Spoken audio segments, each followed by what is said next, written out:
Bruichladdich Black Art. Is that a summer pour? I don't know. But I feel like people do like crazy witchy stuff, sacrifices, stuff in the summertime. Right? Like the summer solstice, like you take your sacrifice out into the woods on a nice hot summer night and you slit their throat and then you get rewarded and then you drink some black art. Rob, you believe in witches and witchcraft and stuff like that. So what do you think about black art being like a summer pour?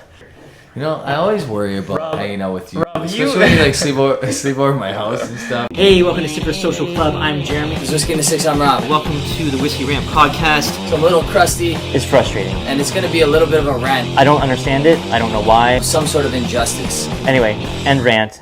Hello and welcome back to the Whisky Rant Podcast. I'm Jeremy. I'm Rob. And tonight we are talking about our top, whatever number we come up with, whiskeys, scotches to drink in the summertime.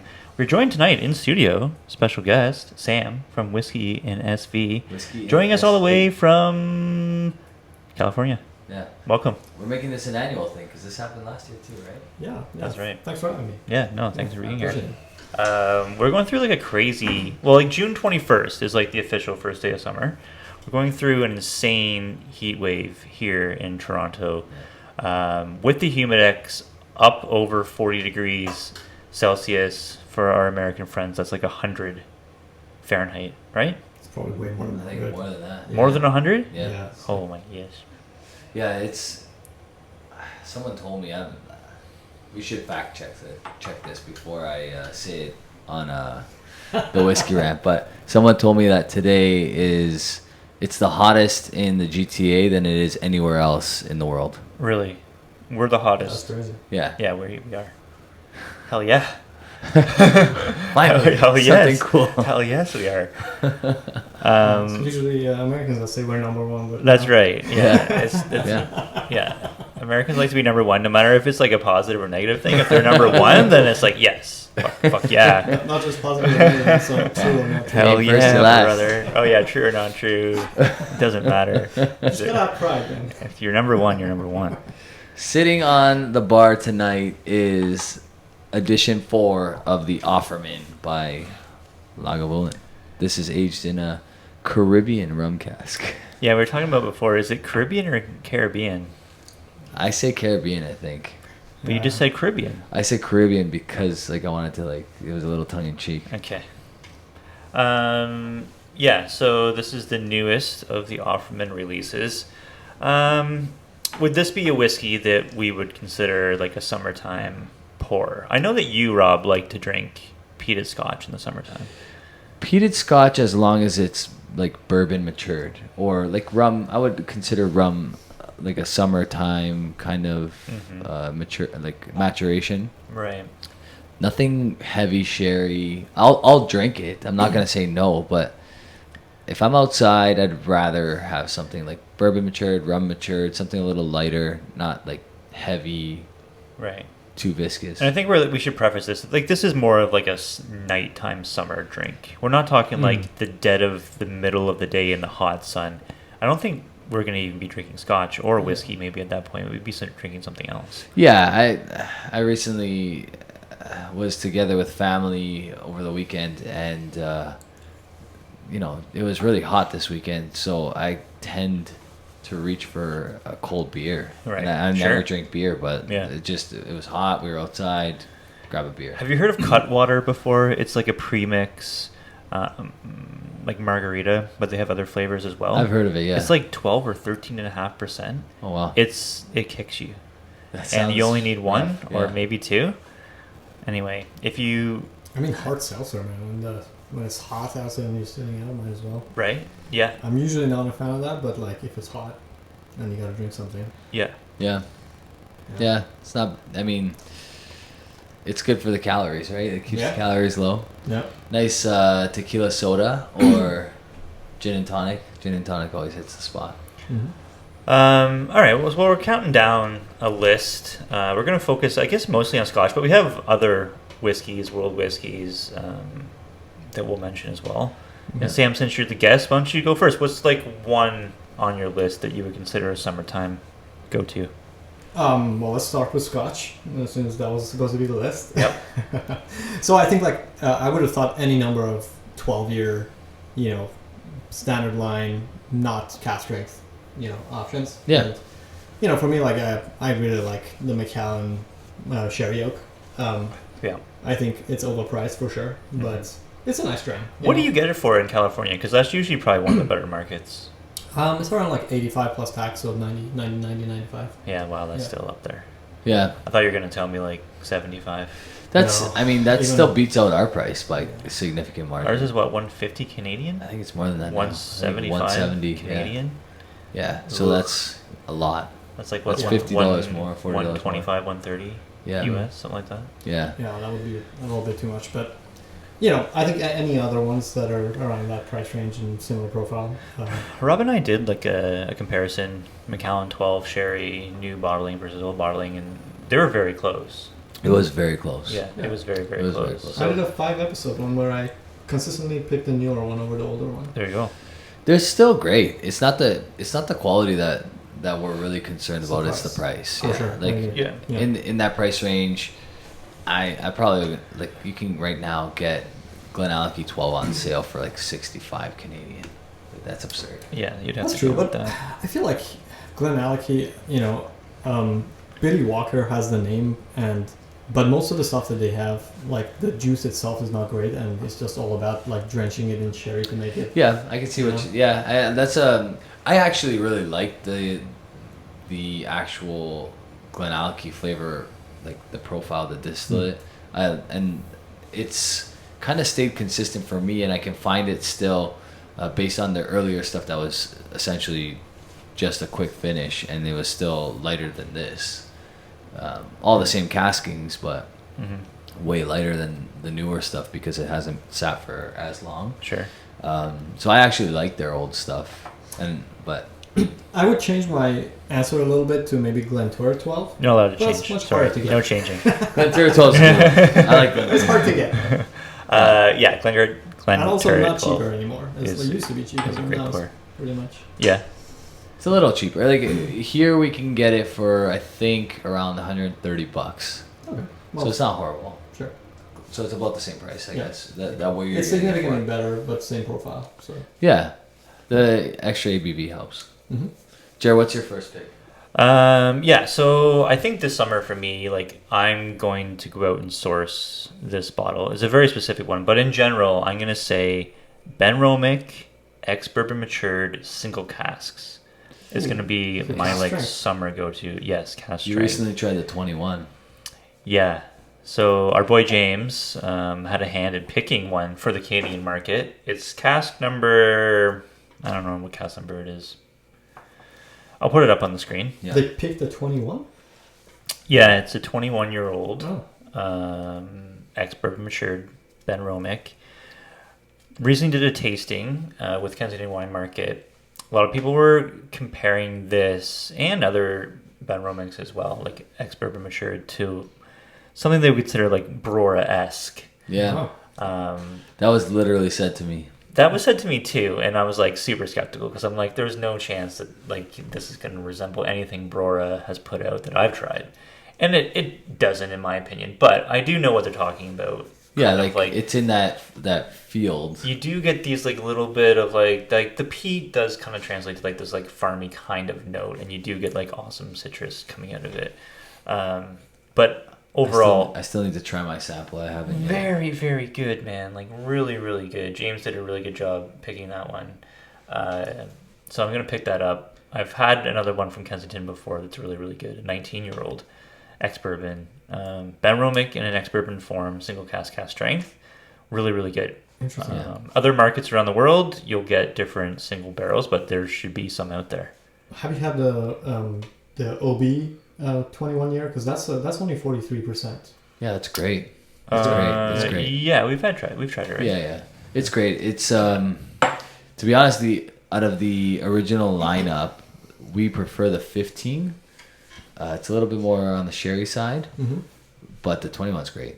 They're all great. Like the 10's great as well, to be honest. Well, with we you. tried the 40-year-old as well. The 40-year-old is And bonkers. wow, man, 2 different batches of it, batch 1 and batch 2. So I haven't tried my 2 samples yet. Okay, well, I'm just going to tell you that I favored batch 2. And I think most people in the tasting favored the second batch. I was actually debating to review those because I tried the batch 3. You tried the batch Spirit of 3, Toronto. yeah. And the batch 3 was unbelievable. And it held its weight against a night of drinking bomb, like just crazy stuff. Yeah. I was selected by fluke, and literally it was a fluke, to drink the Port Ellen 1981, I think it was. Wow. 1982. Gordon MacPhail, Port Ellen. That's freaking awesome. It was crazy. It was like a serendipitous kind of moment. I thought I talked about this already. Did you? Didn't tell you about it? I mean, I can't remember. You probably did. Anyway, crazy night. That Benromach 40 might be art. Like, I'm still going back and forth between that and the Port Ellen, but Benromach 40 might be my favorite dram of the night. Really? I'd love to hear your opinion on batch 2 then, because I thought batch 2 was like mind-blowingly good. Batch 1 not good, or just not as good? Batch 1's still very, very good, but batch 2 noticeably better. Yeah, I think I'm going to do it in like a formal review. I might as well have them. Okay, what's on your list? So my number 1 would be the Glen Scotia 18, or if you can get it, there's a Glen Scotia behind you. It's a Kensington Wine Market pick. It's a Gordon MacPhail on the far, far, far side of the table there. You don't have to get it on the bar, but How old is it? it's 23 years old. Okay. 23 years old. Gordon MacPhail, Kensington Wine Market pick. It's a Glen Scotia, and it's unreal good. unbelievable. Yeah, it is good. It's unbelievable. So why Glen Scotia? What about that? So these two in particular, the one that's over there, I believe, is either a refill cask or a bourbon cask. So I'm kind of going with a theme here. It has to be lightly matured in either, if it's matured in sherry, it should still kind of show its distillate color almost. You know, like, you know what I mean? But like not necessarily like soaked in sherry. Something that's distillate forward, something that is not heavy. Yeah. That's kind of going to be my theme for this whole list. But either of those, the new 18 is not soaked in sherry. It's absolutely phenomenal. The last 3 batches of 18-year-old Glen Scotia. Sorry for the water background noise. My wife is probably in the shower or something. The last 3 batches of Glen Scotia 18 have been ridiculously good. Ridiculously good. I just tried your 18 here. Yeah. I think I prefer the old batch though. Really? Mm-hmm. Yeah. Interesting. I haven't gone back to it in a while, but I remember pouring that this winter and really, really enjoying it. Nice. Good. Should we talk about the Offerman? Because we've been sipping on it for a little bit. You want to throw some notes? So this Caribbean cask. Caribbean cask. 46% ABV. I get like a lot of kind of candy sweetness. There's a lot to like about this Lagavulin. I think my only complaint is, and maybe that's a good thing, and maybe that's kind of like a summer vibe thing, is the finish is super short. Yeah. Like I find it goes away quick. I don't know. Are you guys getting that too, or not really? Yeah, I mean, I don't know. Like, I've never been a huge Offerman fan. I know you've liked them more than me. I'd always take like the 8-year-old over it. But yeah, this one's. You're right. It's like, they seem kind of more like blended for the masses. Yeah. Would you say? Yeah. More, it's so more the actors and like, actresses that buy it are not overwhelmed with peat and not overwhelmed with cask influence, and it's probably chill filtered, so it's not super like. Really? I don't know, man. I feel like, first of all, it is 46, right? They did bump it up. Or is it 46 or 48? 46? 46. Yeah. It's 46, yeah. Yeah. So, I'm not sure if it would be chill filter if it's 46. Would they chill filter at 46 as well? I mean, just because they could. It happened. Like Lagavulin does do that. That's true. I think they do chill filter their 8. Mm-hmm. and that's 48%. Yeah. Right. Yeah, I mean, at the end of the day, like it's not gonna change it drastically. I think it changes the viscosity a little bit. That's all. I think like, you know, for a lot of mass market, if they don't like peat, like they're probably not gonna like anything with any amount of peat whatsoever, right? Yeah.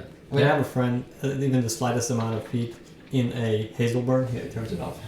Yeah, I know a lot of people like that. Yeah. Yeah. So I don't know. Like for me, I think the thing I enjoy about this is probably like that tropical fruit kind of notes. Yeah. You get, of course, at the start, all I can smell is peat. But then, like once you take a sip and Right. get acclimated. Yeah. But we like peat, right? So. Of course, yeah. I mean, I like this. Don't get me wrong. I think this actually, like, it's $110 Canadian, so Yeah, it's not gonna break the bank by not any bad. means. Or at least that's what I got it for. That's a good price. But this would probably be really cool in a cocktail. Yeah.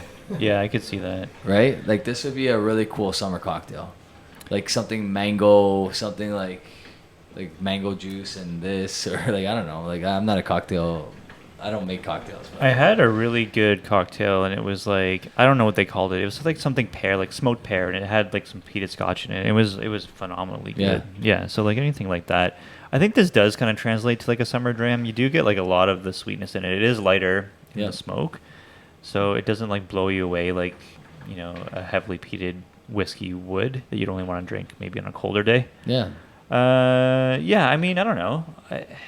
It's. I would say that if you like the Offerman line, you'll like this one. It's very consistent to the brand. I would even say it's probably better than last year's. Yeah, I think it would be better than last year's. Yeah, I think it's better than last Or maybe year's. like the first one was the better one, and then the second one was a dip. I can't remember. The second one was the Guinness one. Guinness one. The first one was just a regular, Yeah. like not finished, right? 11-year-old, right? And then last year's was like a heavy charb finish. Yeah. Okay. So this is the rum finish, and I think I like this the best of the three finishes. Okay. Although the Guinness one was cool, it definitely wouldn't be a summer dram. It was very heavy, Yeah. and you definitely got the Guinness. Right. I like them all. This is the only one I didn't grab a second bottle of to like collect, but I guess that's kind of a sign of the times. I'm not really collecting anymore. I haven't really been collecting. I don't think that these bottles would be collectible anyway. Do you? I wonder. I mean, the Lagavulin, Offerman has like a pretty solid reputation. If it had a bottle count, like of how many they produced. They're 46%. They're all age stated at 11. Yeah. Okay. If they stop in the next couple years, probably be a little bit collectible. Leave a comment down below. Is the Offerman series a collectible scotch? You know what I'm finding, there's not a lot that's collectible anymore. Like really, unless it's a BTAC or a Springbank, nobody gives a shit. Yeah. You know what? It's sign of the times. I Yeah, think. sign of the times. Sign Exactly. of the times. There's gonna be, and it's sad. I know we're veering off topic here, but there's gonna be a bunch of distilleries closing down and a bunch of liquor stores closing down in the next couple of years, and like it's really sad actually, because you're starting to see it already in Alberta. They're blowing out stuff, like blowing out whiskey. There's actually a couple. Great for drinkers, great for the consumer, terrible for the people that decided to open up a distillery in the last few years, or a whiskey shop in the last few years. Yeah, there's actually a couple whiskeys on my list that are currently at blowout prices. Yeah. Yeah. Like, I purchased a Benromach Contrast 12, which is a great dram, by the way, and I got it at like, I think it was $92 shipped, which I thought was a great deal. Then I see a couple days later, it's like $65 Canadian all in, and I was like, how do I tell this to like my buddies? Like, by the time this is shipped, okay, fine, you tack on shipping, whatever, it's gonna be like what, $72. So we wasted $20 essentially each bottle, but whatever. Sam, what else is on your list?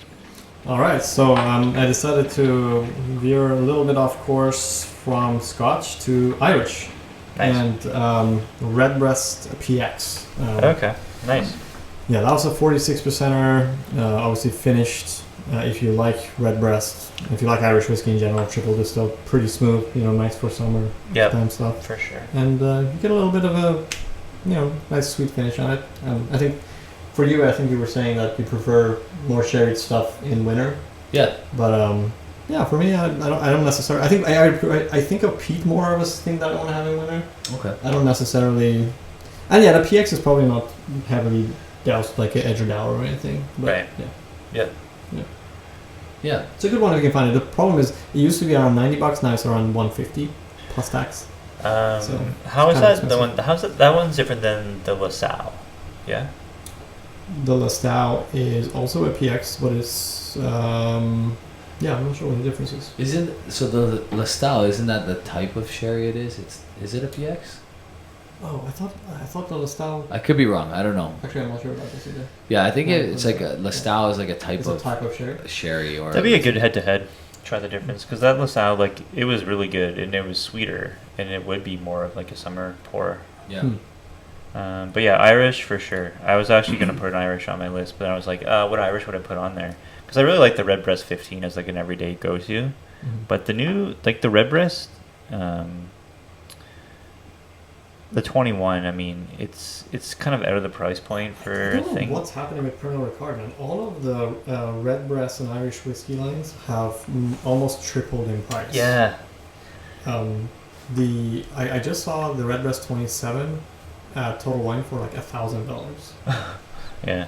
21 is now like $370 plus tax, so like $400. Yeah, that's a little too much. Did you say the 37 was 1,000? 27. 27. They don't have a 37. I was gonna say. Well, there's like a Dreamcast that's like. Oh, well, 34. Dreamcast, yeah, that's Yeah. different.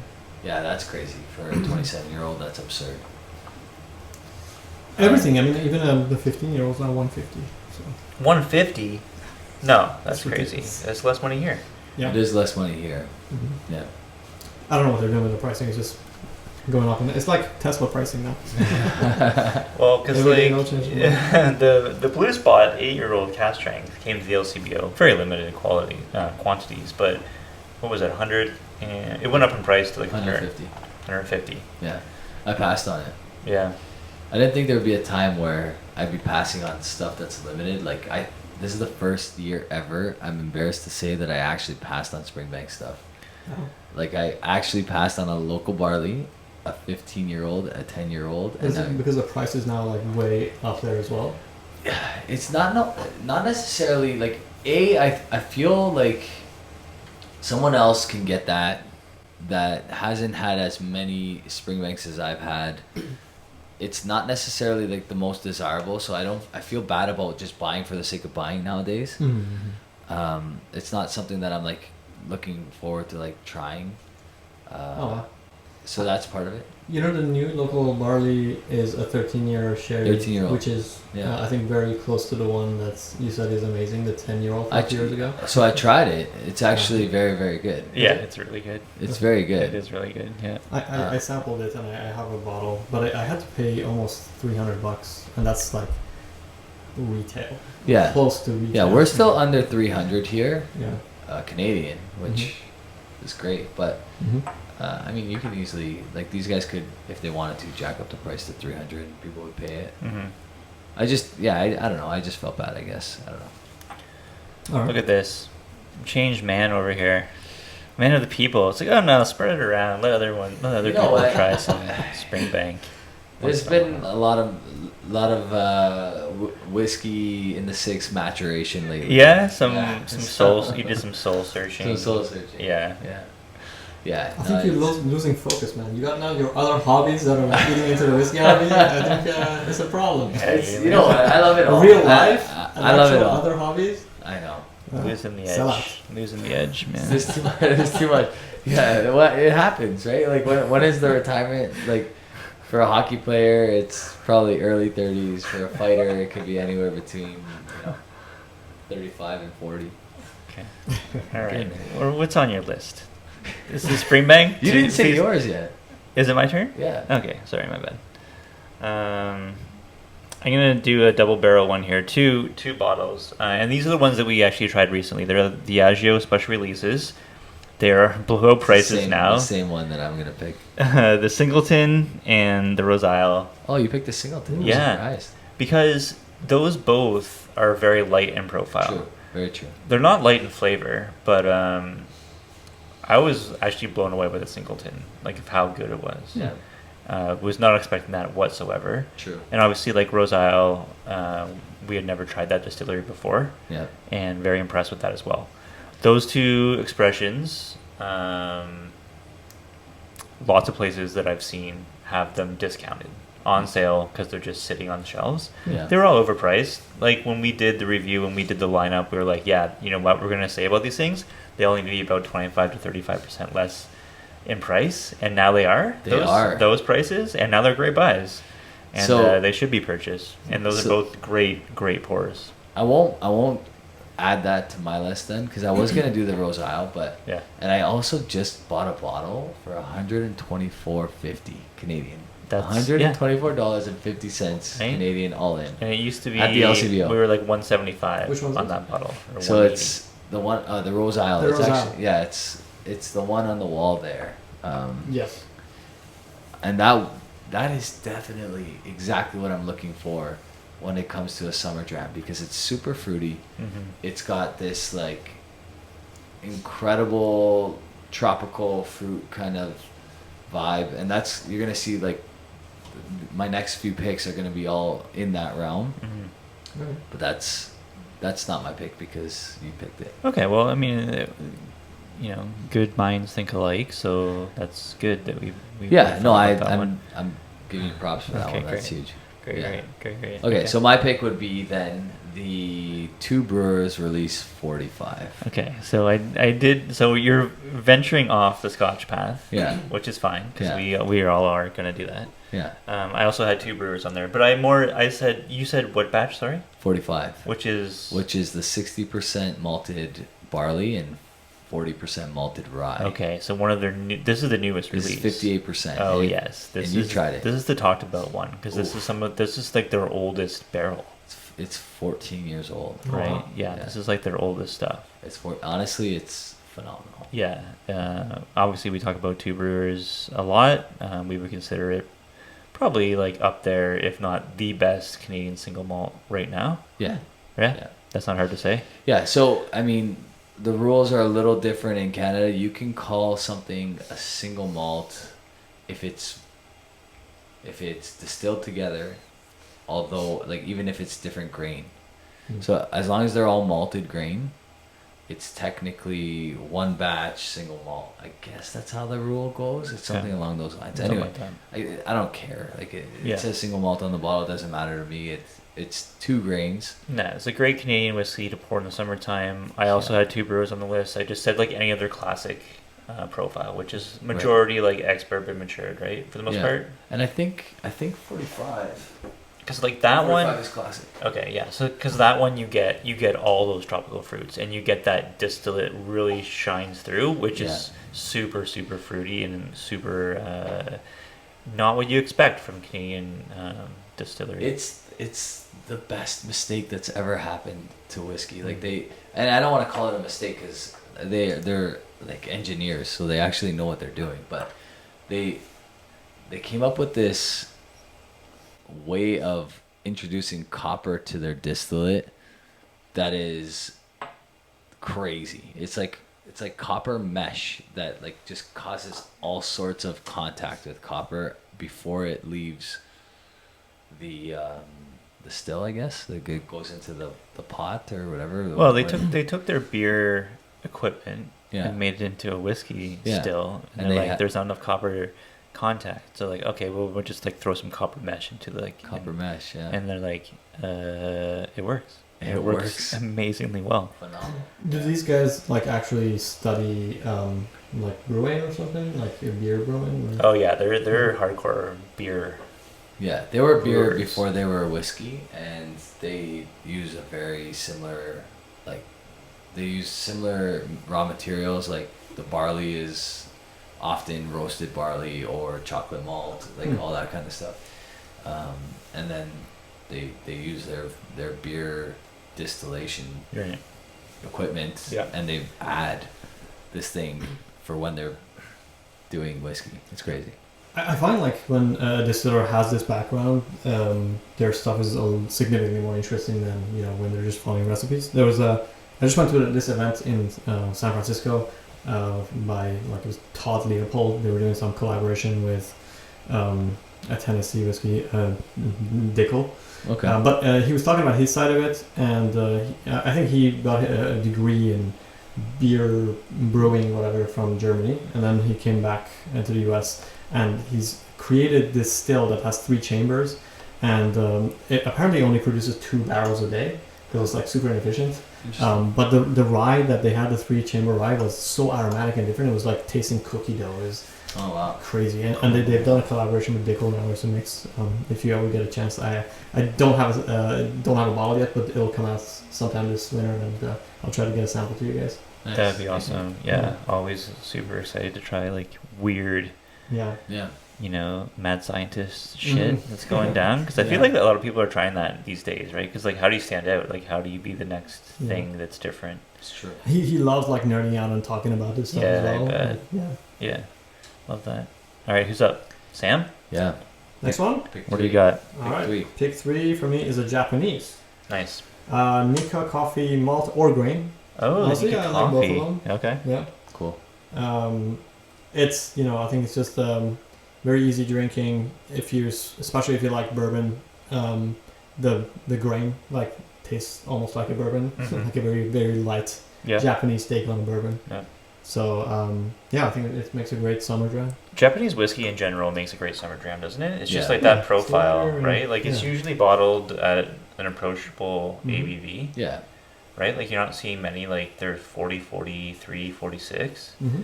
Yeah. Other than Nika straight from the barrel. Nika straight from the barrel. Yeah. And that's not even Japanese, right? I think that's just Ben Nevis. It's Ben Nevis blended into something. Yeah. Yeah, that's actually one thing you got to be aware of now that Japanese could be. I think they just changed a lot actually. So going forward, hopefully it'll get better, but there's still a bunch of it from the old rules in the market. Right. Yeah. So if you're unaware, Japanese whiskey didn't have strict rules about importing whiskey from other countries and just blending it with the Japanese whiskey in Japan and then calling it Japanese whiskey. Correct. I think you even have to. It just had to be aged for a certain amount in Japan. It didn't even have to be blended with Japanese stuff. Yeah. It just had to be aged for a certain amount of time in Japan. And not available. Right. Okay. Yeah. I was recently at a Hibiki tasting where we tasted the 12, 17, 21. I actually picked the 12 over the 21 as my favorite. We kind of did it semi-blind. It's pretty amazing. Really loved the 12 quite a bit.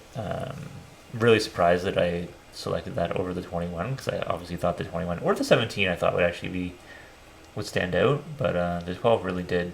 And Japanese whiskey, a little more easy on the palate. Yeah. Very delicious stuff. That remember that? I mean, I know you remember that Hibiki 17 that I traded for, and then we ended up opening it and trying a whole bunch of it. About a week before they announced that they weren't gonna make it anymore, and then the secondary prices went to $5,000 a bottle. So that legendary bottle, I was actually trying to get the 12 because I heard the same thing. I heard that the 12 is a lot better than the 17. So I tried to get the 12. And the guy wouldn't give it up. He's like, you know what? He's like, value-wise, I can't even justify giving this up for the same that I would give up the 17. So I'm just gonna give up. I'll let you take the 17, but I won't let you take the 12. And I was so upset. But I think the secondary on them these days is not that different, honestly. I think the 12 is. You said they might be reproducing it, but. Obviously, Hibiki went through a period where they weren't releasing anything. Oh, anything. I think they saved all of the younger stock to release nowadays with the 17 and 21. Yeah. I don't exactly know what new whiskey from Hibiki is out of the market nowadays. I don't know if the 17 is new. I don't know if the 21's new. I don't think the 12 is out, but I'm not sure. Either way, we can expect more Hibiki coming out, I guess, for crazy prices. But maybe not. We'll see. Mm-hmm. We'll see what the market commands for that. Because, back in the day, you could get Hibiki 12 for $80 US, $75 US. I remember seeing it all the time. in Florida, and not even really knowing like kind of what that was. Oh, it was the one that you passed on, right? Because you always went with the Yamazaki 12 or the. I did. I would go Hikuchu the Hikuchu 12. Right. Yeah. It's interesting because in Japan, hibiki is more sought after and more expensive than the single malt ones. So there's like the three. It's like Yamazaki, Hakushu, and Chita. Yeah. And they go into the blend of. And for some reason, the hibiki is actually more sought after. Maybe it's just because they brand it with the fancy glass and whatever. Yeah, I do like their bottles. You know, they have like the little sectioned. It's like a what is it, like a 27 Hagan? Yeah, I don't know what it would be called, but I have one over there. The 17 that you gave me back. Right. I use that as an infinity bottle. We talked about this trade before. You traded me the Hibiki 17 for something. I don't It was an remember. open bottle trade. Yeah. Yeah. There was like half your bottle left. I can't remember what it was. I don't remember what it was, but I remember I nursed it, and then like years later I brought it back to you. Yeah, for a birthday. So you could finish it It's off. a birthday pour. So you finished it off, yeah. Yeah. A little nostalgia pour. Love that. I don't want to go too far off course, but at some point I gotta ask you how you decide what to put in your infinity, and do you keep track of everything? So, I used to be like super strict about what I put in there. Mhm. Now it's like I have two different infinities. One is just like all old stuff. Doesn't really matter what it is. And then the other one is just a Glen Alky infinity. So like pretty much all the Glen Alkys that I've had, including like 21s and 20, Oh, wow. 25. Yeah. Okay. Yeah. Cool. I'm actually gonna try this Bruichladdich 18-year-old. Oh, I want to try Mm. that too. We were gifted. Yeah. Yeah, that's try it fine. definitely in a different glass. Yeah, And we can grab a tell me different if you glass. think if it has peat. Yeah. Yeah. Let me grab a different glass here. Do you need a glass? Yeah, I would take a glass. While So you're what can I get you? You want a glass? Yeah, maybe. while you're doing There's that, something that that Benromach something burgundy. Is that a Oh yeah. good Yeah. one to try? Yeah, you can try that, or you can, yeah, whatever you want. while you guys are pouring that, I'll get to my next selection because it is also a Bruichladdich as well. Go for it. Black art. The black art. Black art. There's a nice black art back there. I know, and like I think I was coming up with this list and I was like, Bruichladdich black art. Is that a summer pour? I don't know, but I feel like people do like crazy witchy stuff, sacrifices, stuff in the summertime, right? Like the summer solstice. Like you take. Oh, that's a nice quarter pop. That's a nice pop. You take your sacrifice out into the woods on a nice hot summer night, and you slit their throat, and then you get rewarded, and then you drink some black art. You know, I always worry about Rob- hanging out with you. Rob, especially when you like sleep over my house and stuff. It's Rob, you believe in witches and witchcraft and stuff like that. So what do you think about black art being like a summer pour? I'm down with that. Like, I think like I kind of caught where you're going with it, although you went like super off track. Like with like the Blair Witch Project, you picture that being like Sure. in the summer, Yes. right? In the Yes. forest, You're camping, maybe. camping. It's Yeah. hot. Yeah. Yeah, that was a crazy tangent, by the way. I just want to put What's that the out there. What's the best black art bottle you've had? So I've had a few. I've been lucky to have a whole bunch actually, ever since the 4.1. Mm-hmm. And honestly, I really like the new one, the 10.1. Yeah. I really like the one that P-Boss had, which was an 8.1. Yeah. I think that one was probably the best if people are being fair. The 8.1. Yeah. The 4.1 was awesome. The 10.1 is the oldest, I think. And it's actually really good. I think 10.1 and 9.1 were both 29 years.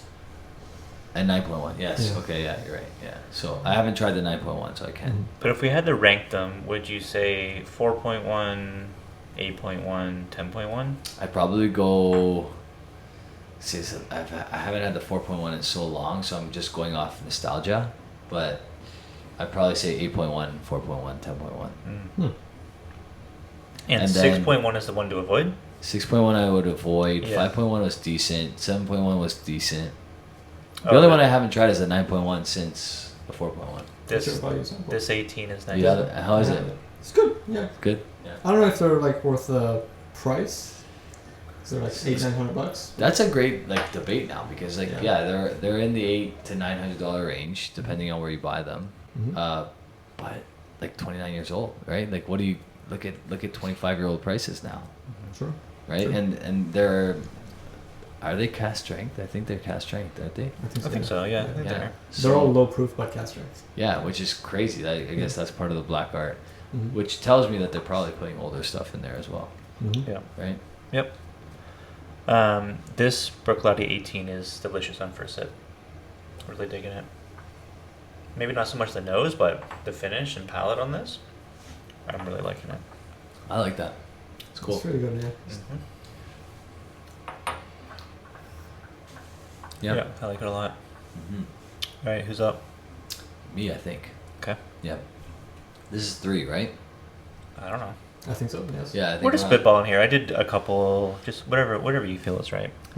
Yeah. I think if I'm gonna go back to Scotch, I'm gonna go with the Hazelburn 10, and I know you said try not to include Springbank stuff, but you know what? Damn your rules, because you gave me rules once and then completely blindsided me with like breaking all your own rules. I'm like, this guy just broke all his own rules to win a What? contest or whatever. the Yeah, hell it was. but like, what are rules that they're not meant to be broken? So- So go ahead. Yeah, I think the Hazelburn 10 deserves to be on this list because Yeah. it's actually one of the easier ones to get of the Springbank series. Mhm. It's like no sherry whatsoever. It's just bourbon cask, Yeah. triple distilled. It's kind of got like summer vibes written all over it, in my opinion. Like just that Yeah. lighter pour and plate kind of whiskey, 46%. So yeah, it's got to be the Hazelburn 10 for me. People ask me sometimes, like, how would you compare Hazelburn 10 to like Kilkerran 12? Like, what would you say? Is that a comparable kind of like? Would you say it's in the same realm of like flavor profile? I think the Kilkerran 12 is a touch more meaty. Like it's just a little heavier. Yeah. Which is a great thing. Like I actually love the Kilkerran 12, and those two are probably the most interchangeable Yeah. out of all of them. Like I wouldn't even, for whatever reason, I feel like Springbank 10 doesn't kind of jive with the other two as much as those two would. Yeah. I don't know why. Would you say the Kilkerran 12 is a summer pour? Yeah, Yeah. yeah, it would. Right? It would have been the other choice Okay. if you were like strict on your rule that I can't include a hazelnut. No, that wasn't even a rule. I just said that I didn't want to say Springbank because I know people in the comments would be like, "Why would you say that? No one can get it." Okay, so preference, whatever word that is, I guess. Hazelburn 10 or Kilkerran 12, Yeah. I guess. I mean, like, Kilkerran is basically Springbank. yeah. It's the distillery, 5-10 steps away, whatever it is. Mm-hmm. Okay, Sam, are you up? All right. So, number 4. And with fourth pick, I'm going with a bourbon. Something that's affordable, approachable, and very nice, but still somewhat tatered, but not too tatered. Okay. Buffalo Trace, base product. Just regular Buffalo Trace. Regular Buffalo Good old Trace. Buffalo Trace. Yeah. If you can find a store pick, some of the store picks are haters, man. I've never had a store pick original Yeah. Buffalo Trace before. I just Yeah. my local store has one right now. And what are they So- barreling it at? It's super cheap, man. No, like, what's the ABV? Oh, it's 47? 45? I think 45. Okay. But the Could be store, wrong, unless the store picks are different. I was gonna No, say, it's like, the that's what I was same. getting at. Like, It's are the the same. are the store picks the same ABV as the same? Yeah, it's these? Millie Yeah. Cooper. Okay. Yeah. This Bruichladdich 18 is great. I know. It's excellent on the palate. Yes. It kind of drinks like a Brora. Oh my god! Listen to this guy. No, it's just Western balls. These fuckers out west are. The palate is influencing you. unreal though. I really like it. These influencers are like, oh yeah, like this Benromach is Brora. I'm like, okay. No, I mean I haven't tried that 21, so I will neither deny nor support his claim. But I mean Is that readily available? the 21 is just in Alberta. Okay. It was a barrel picked for the Canadian market. Actually, Yeah. there might be some in BC as well. But is it like sold out or? No, it's not sold out because it is priced. It's up there in price. Yes. I think it's $300. For a 21-year-old cast strength, but it is worthwhile picking up. and I'm definitely gonna do it because I tried it and it's phenomenal. I mean, obviously we could have taken James's word for it that it was really good.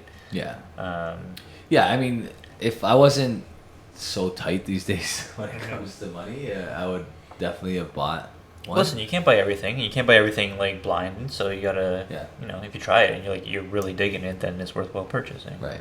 And then I know like Benromach does single barrel picks for different regions as well, right? The U.S. gets something. Obviously, Europe, UK. I'm sure the Asian market gets stuff as well. Yeah. So look out for those like single barrel, expert matured, cast strength things from Benromach because they're really really good. And you guys might get better stuff than we are. Who knows? Yeah. You know? Yeah. And it's not like a independent bottler. It's actually Benromach. It's official. Yeah, Official. It's official Yes. Benromach. Yep. Very cool. Number 4, Jeremy. I'm just gonna go with like this is just gonna be a collective of bottles. This is gonna be like a list that you've heard us talk about a million times before, Yeah. and it's like it's value purchases that are available. Yeah. Aaron 10, Compass Box Orchard House, and Kleinleach 14.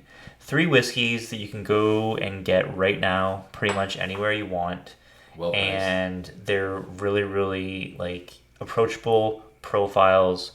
They're great for the summertime. They're light, they're fruity, and they're good value.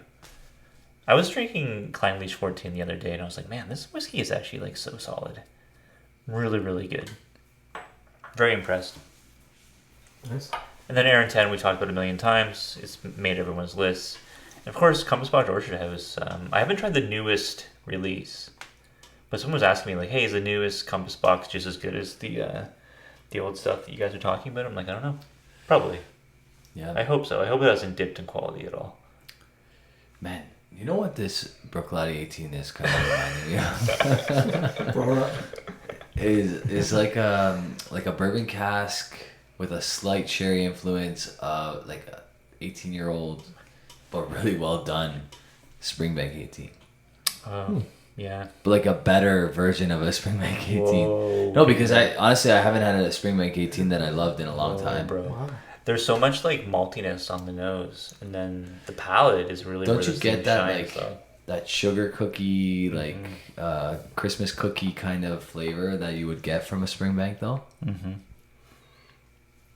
Yeah, Right? I see what you're saying. It doesn't have like that funky peat though. No. It's not like I actually don't. I'm sorry, Sam. You were saying this was unpeated whiskey. This It's is unpeated. unpeated. It's Bruichladdich. But it It's not definitely has Bruichladdich. peat, right?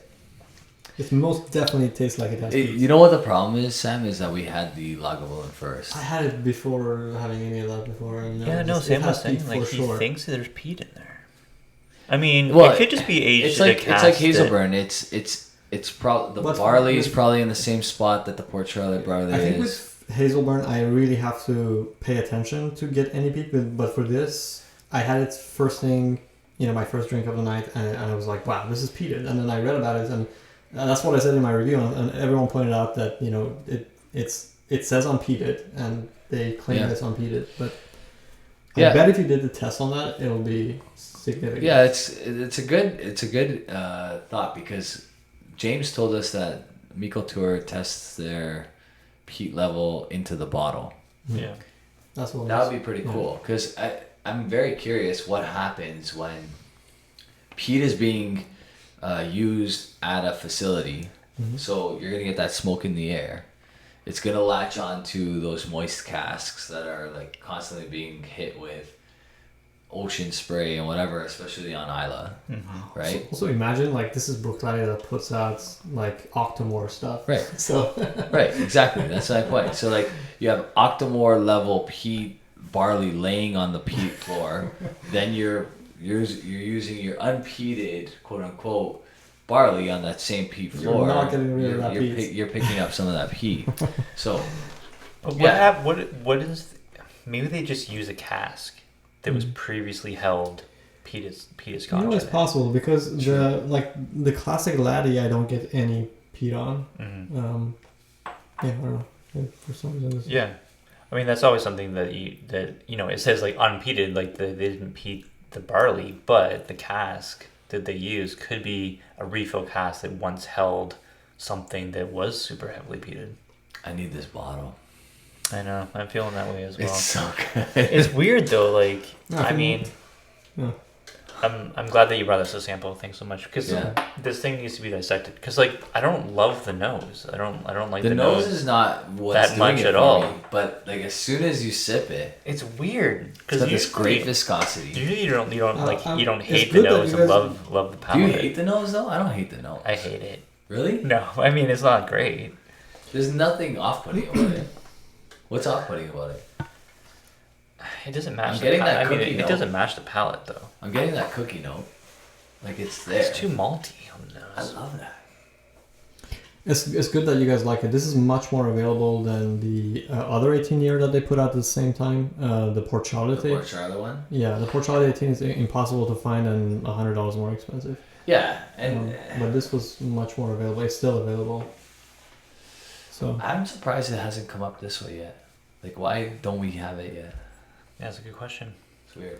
I think they're both relatively small. You know, I think like 16,000 for that one, 6,000 for the other one. Okay. That's it. 6,000 bottles. The 18. The, Oh wow. Yeah, the Port Charlotte 18 was, the Port Charlotte was only 6,000. Yeah. Jeez. So you did your list of whiskeys. Sam, what are you picking next? All right. I'm picking as my last one a rye. All right. Uh-huh. You know what? I was gonna go with. Yeah. Go ahead. Yeah, I think, well, you know, I'm not into cocktails, but if you are into cocktails and there's a rye whiskey around, you definitely want to try that out. Sure, you can do you. But I would go for the Jack Daniel's single barrel rye, specifically barrel proof version. Maybe I would put an ice in there. I'm usually against putting ice in stuff, but it's a really, really now available dram for, I think it's now 69, like $70 Yeah. plus tax. Yeah, Yeah. that's a great one. Those whiskeys are beasts. Charlotte Whiskey Society just did a barrel pick of Nice. Jack Daniel's rye cast strength. Have you tried Really it? good. Yep. Yeah. You already got it? Yes. Yeah, it is. It's heavy. It's in your face. It's what you want if you are in the mood for that. But yeah, Mhm. yeah. I was actually gonna pick Rise as well, but I was gonna say go with. There's multiple small batch distillery Ryes that are really, really good in Canada right now. So the Sons of Vancouver, Oh yeah. That's, the new Botanical is one that's their first release of that like special series where they're gonna kind of give you all the different kind of notes that you'll get on a rye. So this one is botanical and citrus. I'm sure they're gonna go to like your dill and your peaches and like there's apricots. Like Yeah. I'm sure they're gonna go with all those like different flavors that I've actually seen already through some of the stuff that they've released. Yeah. But because I do actually believe that the botanicals and citrus is still available. You guys tried that today. What'd you think? that's great. Yeah, it was nice. Very good stuff, right? Yeah. So still available. So you can grab that if you're watching and you're able to access a BC product. But if you can't get that, like if you're local to Ontario for whatever reason, there's the Last Straw Rye, which is great. I personally think that Last Straw Rye batch, I don't know where they're at, 13 or whatever, Yeah, is one of the best ryes in Canada right now. there you go. Wow. Without You a heard it doubt, here the best. first. And I just bought another bottle of it because I was like, this has to be bunkered. I'm huge on that rye. Yeah. I think it is so good. It's great. Yeah. And we had the Dillon's Rye, which is also very good for like $50 Canadian. Right? The Gretzky? The Gretzky Rye. I said Dillon's, Yeah. but I meant Gretzky. Yeah, the Gretzky rye is very, very impressive. And yeah, at a amazing price point. Like $50 Canadian, you're not getting anything like that good for that price. No. What's the profile like? Because this BC stuff, was it Sons of BC? Sons of Sons of Vancouver. Vancouver. It is quite flavorful and it's pretty bold kind of whiskey, right? Yeah, I would say Last Straw kind of has that kind of bold character as well. They're very cask driven almost, but they have this like super funky kind of note that's very like Last Straw esque. You're only gonna get that kind of at Last Straw. Whereas the Dillon's is probably a little lighter on distillate. Gretzky. That's twice. Yeah. Third time, and I get punched in the face. Yeah, so the Gretzky. I don't know why am I saying, because they're close in vicinity, I guess. I don't know am why I you're saying that. It's those? an insult to Gretzky, I feel. It is. You're right, because I actually don't. I mean, I don't want to really bash anybody, but I like the Gretzky a lot more. Yeah. So Gretzky rye is very good, but Sons of Vancouver, Last Straw, and that Two Brewers I already mentioned it, but that's got some rye in it as well. That's phenomenal. So I would go with a rye for the summer as well, because I find that rye is just like, it's got this profile that it doesn't really matter. You can drink that, like you can drink it in the winter, you can drink it in the summer, you can drink it outside. It stands up to the elements. I agree with that. It's good. Yeah, you're right. Even like a really super bold, hardcore rye, you can drink in the summertime. Yeah. Surprisingly. Yeah, because it's got this like freshness about it. It's that like zestiness of their like almost like mint-like flavors. They're like, that, I don't know, all the botanicals that you get on different kinds of ryes, right? Yeah. And you'll get that in American ryes as well, but obviously when it's 100% rye, it's a little different. Right. Yeah. I've got a couple more on the list. I'm gonna go one. This is a Scotch, and it's a distillery. You're gonna have to go to the auction market to get this because it's not available anymore and it's been discontinued. It's the Balvenie 15-year-old traditional cask ex-bourbon. This is when Balvenie was maybe at like its peak as far as like modern times. If you go back, Ralphie put me on this bottle. He used to do like collection videos. You remember when Ralphie did like, in his little closet, he would have like whatever. Ralphie had probably like 12 bottles of this like Balvenie 15 ex-bourbon. A lot of Single times barrel. I know exactly which one you're talking about, because I had one that was said 15 on the label. Then you look at the actual like thing, and it says it's 18 years old. Yeah, like bottled and like distilled and bottled. Yeah, it was 18. Yeah. So these are like hidden gems, and like you can still find them on the secondary market. I don't know how much they are. I'll find one, then I'll put it up here, like most recently priced. They're still well priced, and I know that Ralphie bought like so many of these, and I remember him talking about it and being like, I can go to a whiskey tasting, and I can pull this from my shelf, and I know it's gonna fucking kill at a whiskey tasting. And I'm gonna have a whole bunch of stock of this forever. I've never even come across this one. Yeah, so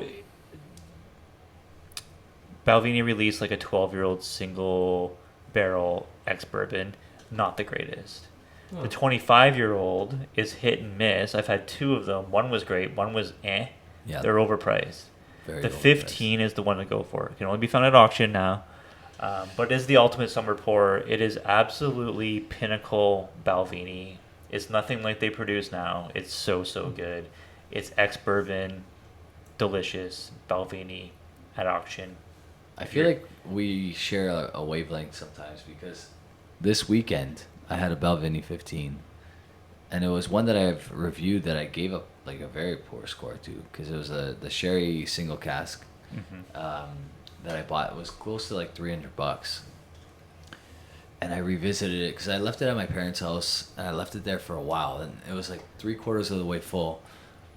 Poured it out for a bunch of people at my parents' house this weekend, and myself, and it drank incredible. Really? It drank incredible. I'm like, I need to re-review this. Wow. It's changed by like 6 points. I heard those are also discontinued. So they are, yeah. Well, I mean, the bottle was already open, so like, there's nothing really I could have done with it. But, except enjoy the rest of it. Yeah, of course. Yeah. This is very, very cast forward. It's all you taste is the finish. Oh, really? You get a lot of the Bordeaux. Yeah. Oh, sorry. What are you drinking now? The Bordeaux cask. The Benromach. Yeah, it's nice, shirt. but I think like I would call it like equivalent of a sherry bomb, basically. But Bordeaux, yeah. Bordeaux, yeah. Jeremy is known for once calling a Bordeaux bomb a sherry bomb as well. I did say that. Yeah, it was the Deanston. Yeah, I remember that. Like, this is a sherry bomb. I mean, it's not a sherry, but I think most people understood what I was saying, Rob. They were saying it tastes like a sherry bomb. Yeah. But there was actually no sherry whiskey in it. It was absolutely hilarious. Okay, come on. I actually didn't know what sherry is until a couple of weeks ago when I did an episode where I explained. I was trying to figure out what sherry is, and yeah, now I know. Yeah, sherry's great stuff. Yeah, many different kinds. It's interesting just to go out and buy a bottle of sherry and just drink it and just see what it's like. It's not great, but it matures whiskey really well. Right. Especially the Fino. Yeah. Like, I love Fino, but to drink Fino straight is like, it's not the best.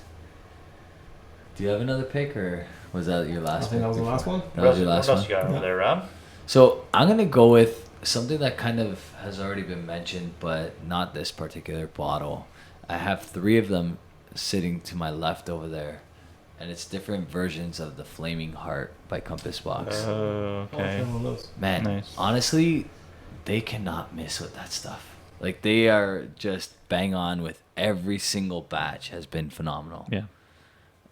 I have 4, 5, and 6 there. We tried 7. We only tried a sample of it. Right. And that was phenomenal as well.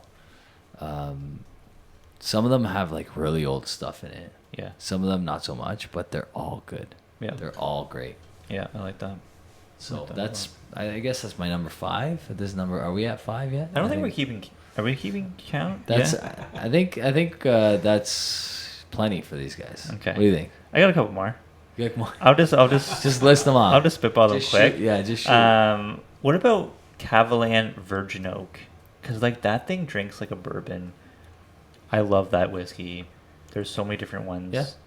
Love that in the summertime. There's never a bad time to have Cavalan Virgin Oak. I think you can say the same about, how about a Knock 24? A Knock 24 is another one that there's 'Cause, never like, really a bad time. Right? There's never a bad time to drink that. No. It's like, it's a good mix of like ex-bourbon and sherry. It's not like super heavily sherried. I brought a Vega 28. It was a fresh crack. It was a backup bottle. Brought it to a family gathering. Obviously, there was a big family gathering this weekend. Unfortunately, not for great reasons. But anyway, I digress. The Vega 28 I brought, and it was Okay. between that and Yeah. the Knock 24, Yeah. and they both kind of drink similar. So I brought the Vega 28, and I probably should have brought the Knock 24 because I think the Knock 24 is a little bit better, probably a lot better Yeah. actually. Vega 28 that was my backup bottle, and maybe it just needs to open up. I haven't had it in such a long time, but it wasn't as good as I remember. I'll end this with, we haven't mentioned anything from the Lowlands yet. I would say like Daft Mill is like a good summertime pour. I know it's like the availability isn't always out there, but There's they make- some Daft Mills that are like, yeah, of course, the summer batch, right? Like you drink the summer batch in the summer, you drink the winter batch in the winter. It makes complete sense. Are they actually different in profile though? I've never had it. No, I don't. No. I don't think so. I think they're just he just distills different times a year or bottles different times a year, or whatever. there's a few Daft Mills that a buddy of ours from Alberta has that are like 100% sherry cask. Yeah, I've And tried they're- one of them before. Yeah, They're like good, man. $600-700. They're crazy price. Yeah, they're crazy price, but But they look phenomenal. just like like any Daft Mill that's an ex-bourbon matured is great stuff. Yeah. We haven't really tried too much new releases from Daft Mill. Like we haven't had something from them in the last like 3 years. I don't think. 2 years. Again, it's just probably less than 2 years. We've had We bought I think the last Daft Mill I purchased was about a year and a half ago. Okay. But just Yeah. too expensive. Too expensive. Like, they're great, but like, can you replace that quality with lesser expensive? More available stuff. Yeah. Out there. Yeah, sure. I think you can. You can. Yeah. Yeah, I think for me, like when it comes to deciding if I want to spend a lot of money, is one, how unique it is, and two, like how close can I get to it by spending less money, and that like rules out a whole bunch of stuff. Sure. Yeah. I honestly think, and this is a bold statement, but like even for like our summer drinking topic, Benromach cast strength is probably the best bang for your buck on the market right now. Yeah. You can get that for around 95 Canadian. maybe a little bit more in some places, maybe a little bit less. But like, you're getting a cask strength, 10-year-old, super high quality whiskey. Yep. And they blend incredibly. Like they do whatever, they do magic with their bourbon and sherry cask, because I've yet to have a single cask that's as good as those cask strengths. Yeah. And they're all good, but they're just like too sherry forward, too peat forward, too like oddball, you know what I mean? But then their cask strengths, whoever's blending those is a genius. Yeah. There's no wrong answer to what whiskeys drink well in the summertime. Leave us a comment down below. What's your favorite go-to hot weather summertime pour? And Sam, thanks so much for joining us tonight. Yeah, Thank you. that was really cool. It. Yeah, no, thanks for coming in. And the Offerman. Do you want to give a score on this thing? You want We to give should. Final I think we should. thoughts on the Offerman Caribbean cask 11-year-old? But Sam, you want to start? I don't do like ratings like you guys do. For me, this is definitely something that I would want to have at least one on the shelf, and because I have the other ones, I would probably back it up. Yeah, that makes sense. So, yeah. For me, I think this falls in line with the other Offermans. It's in the exact same ballpark for me. Never a huge fan. This would be probably like a low 80 score for me. I mean, it's decent. Yeah. I would still take other Lagavulins over it. I think I'm like an 82 on this. Okay, I'm an 85. I think it's good. I would definitely buy it again if that was like something readily available for me. Mm-hmm. Obviously, if I gotta seek it out, I'm not. That's why it's an 85. Like, I'm not going out of my way to grab it. Right. But if it's on the shelf for around what I got it for, I'll buy it again. The Offermans, some are more bold than others. I think the Guinness one was a little heavier. The Char one kind of the same profile as this. Obviously a little different with the rum cask, but right. Yeah, I think this is an 85 for me. Okay. All right. Anything else? quick thing actually. Yeah. Since we were talking about scores, is this the Uncle Bob scale? Is that Ralphie's thing? And Uncle Bob scale? Yeah. No, what the hell is so that? So apparently, like 100 means perfection. 95 to 99 is very top tier. 90 to 94 is excellent products. 80 to 89 is good to have around. 70 to 79 is drinkable if you must. 60 to 69, you really don't want to drink this. And then 50 to 59, hope this thing doesn't injure you. So there's nothing below 50. Yeah, I could be. It's not far I could off. be down with that. Yeah, my scale's kind of like that as well. Sam has the coolest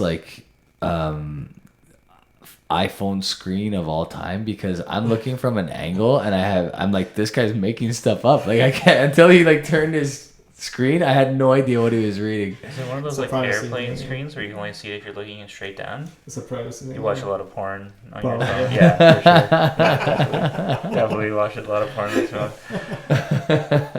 Check out Whiskey and SV on YouTube. Lots of cool content. Thanks, guys. He needs 60 subscribers to hit 1,000. Oh yeah, guys, go subscribe. Only need a couple more to get 1,000. So go over there and subscribe right now. That's it. Thank you guys, appreciate it. And that's it for us. Leave us a comment down below. What's your favorite summertime whiskey? And we'll talk to you next time, guys. Have a good one. Cheers.